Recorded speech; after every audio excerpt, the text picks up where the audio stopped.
Je m'appelle Gaëtan Mangin, donc je suis doctorant en sociologie au LIR 3S à l'Université de Bourgogne. J'ai 29 ans et je réalise donc depuis 3 ans maintenant une thèse sur l'attachement aux véhicules anciens, véhicules de collection, voitures de plus de 20 ans.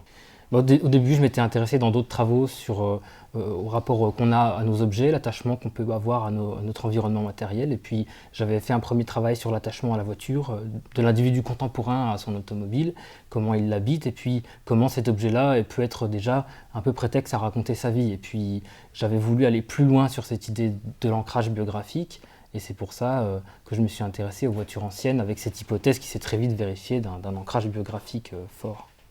Mon père était très collectionneur, j'ai toujours vu dans ma famille des shops de bière, des collections de timbres, ce genre de choses. Et c'est vrai que j'ai eu, moi, la fibre collectionnite assez tôt. Et puis c'est vrai que la passion automobile était aussi présente dans ma famille. Je travaille sur l'ensemble de la parution d'un magazine qui s'appelle Youngtimer et qui porte sur un mouvement éponyme qui est un mouvement d'intérêt récent, qui a 5 à 10 ans, comme la revue d'ailleurs, d'intérêt pour des véhicules un peu plus récents qu'on pourrait qualifier de voitures de pré-collection. Ce qu'il y a d'intéressant, je trouve, dans ces objets-là, c'est que, en tout cas jusqu'à aujourd'hui, j'ai l'impression qu'on ne s'en lasse pas. C'est des objets avec lesquels on se projette toute sa vie.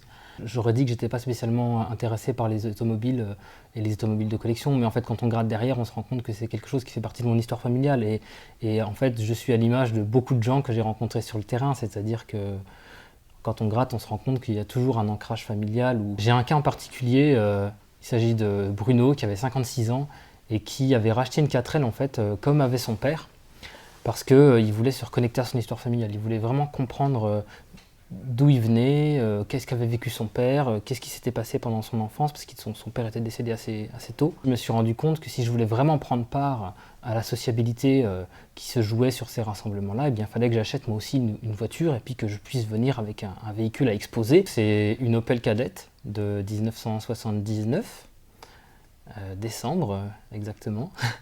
Elle est orange avec des belles jantes chromées. C'est un modèle essence, donc elle sent bon l'essence.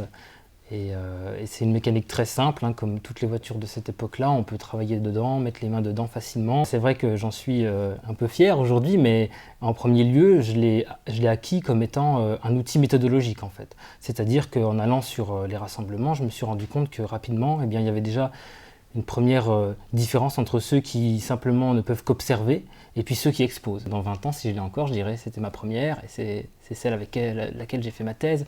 Et justement, c'est ça qui serait intéressant, c'est que la manière dont je la mettrai en mots et dont je ferai le récit de cet objet-là, on se rendra compte qu'il est complètement indissociable de ce que j'ai vécu avec et de ma propre histoire. Et ça, c'est un des grands résultats de ma thèse en fait.